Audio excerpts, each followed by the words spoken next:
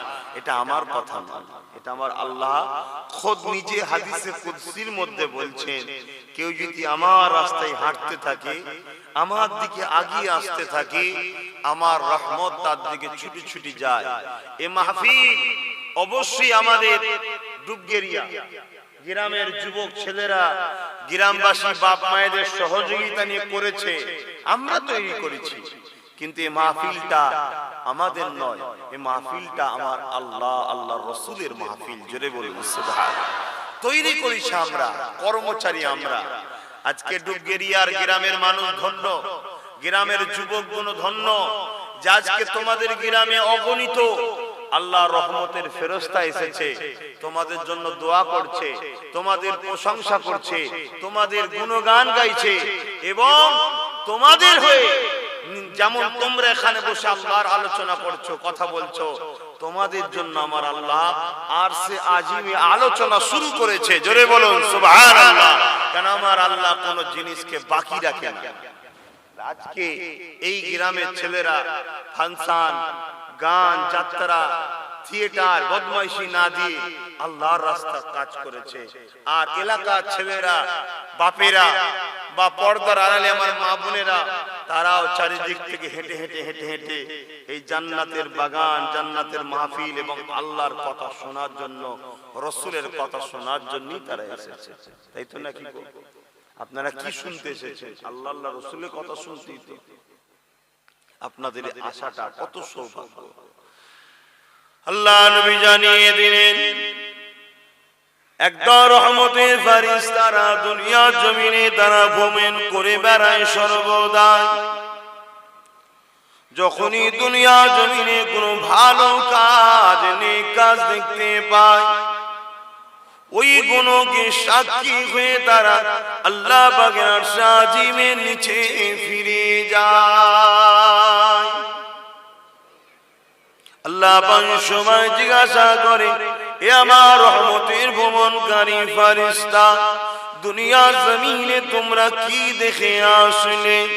ওই সময় তারা বলতে লাগে, ও রব্বি আল্লাহ পাক, আপনার একদল বান্দা বান্দিরা নিজেদের মেহনতের হালাল পয়সা দিয়ে একটা জান্নাতের বাগান তৈরি করেছিল, যেখানে আপনার প্রশংসা, আপনার হামদ, আপনার গুণগান, আপনার জিকির করতেছিল, আপনার হাবিবের উপরে তারা দরুদ শরীফ পড়তেছিল, আপনার কালাম কোরআন শরীফ তারা শুনতেছিল।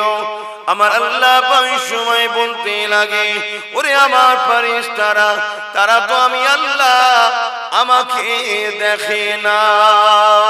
ও আমার আল্লাহ পাক, তারা আপনাকে না দেখে আমানতু বিল্লাহি ওয়া মালাইকাতিহি ওয়া কুতুবিহি ওয়া রাসূলিহি ওয়াল ইয়াউমিল আখির ওয়াল কদরি খাইরিহি ওয়া শাররিহি মিনাল্লাহি তাআলা ওয়াল বা'স বা'দাল মাউত। এইভাবে তারা আপনার উপরে না দেখে তারা ঈমান এনেছে। আমরা আল্লাহকে দেখেছি, কিন্তু ঈমান আছে না? আল্লাহ আছে তো? তিনি কমজোর, তিনার কোনো খুঁত আছে, তিনার কোনো পাপ আছে, তিনার কোনো ভুল আছে? তিনি যা ফয়সালা করে ঠিক না বেঠিক?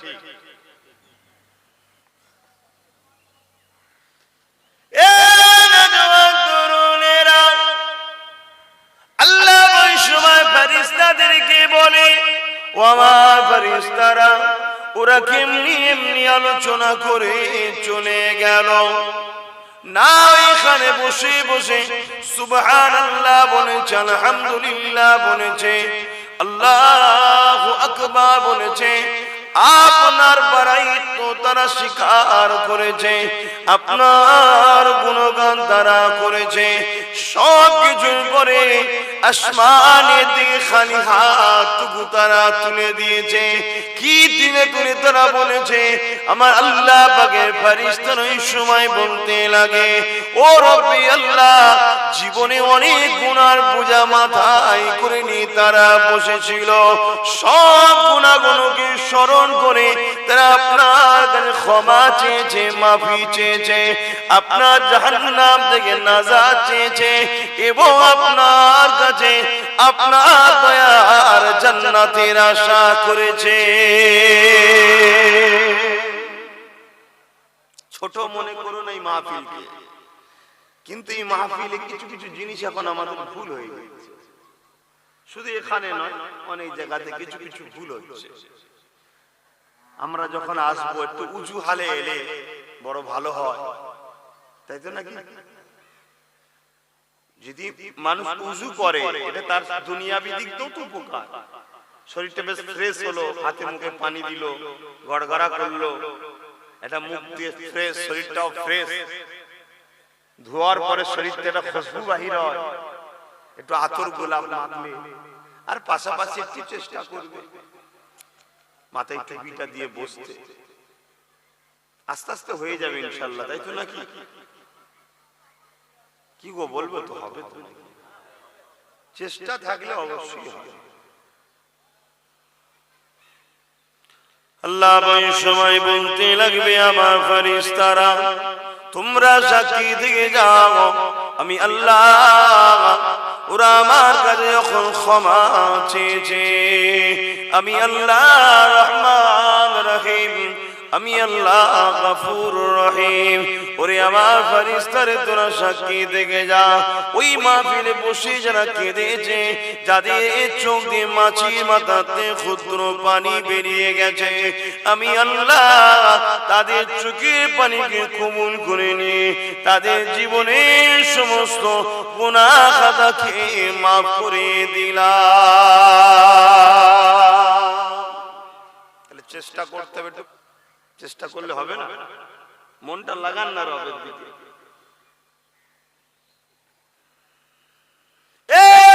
জওয়ান তরুণেরা, আল্লাহ নবী আরো জানিয়ে দিলেন, আমার আল্লাহ তুই মেহেরবান, যদি কেউ মাহফিলে বসে বসে আল্লাহ পাকের কাছে হাত তুলে দোয়া চায়, চোখ দিয়ে যদি পানি না বেরোয়, কান্নার মতো মুখটাও যদি করে নেয়, আমার আল্লাহ পাকও জানিয়ে দেয় ফেরেশতারে, ওরা যখন আমার ভালো বান্দা বান্দির সঙ্গে বসেছে, আমার নামাজীদের সাথে বসেছে, আমার হাজীদের সাথে বসেছে, আল্লাহ ওয়ালাদের সাথে বসেছে, ভালো জায়গায় যখন বসেছে, ওদেরকেও নিরাশ করে দেব না।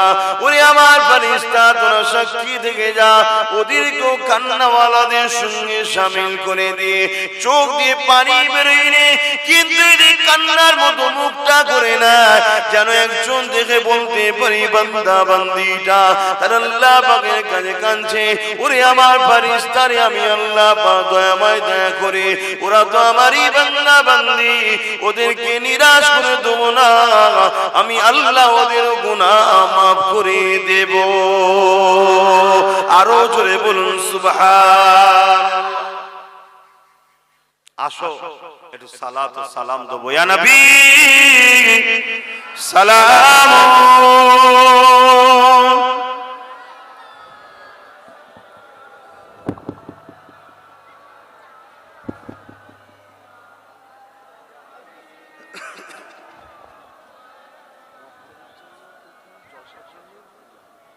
কোনো অর্ডার করতে হবে? হ্যাঁ, চাদর।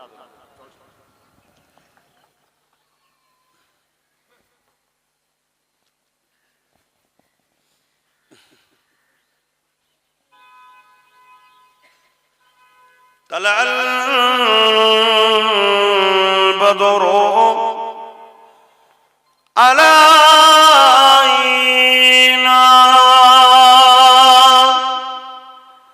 من شنيعة الوداع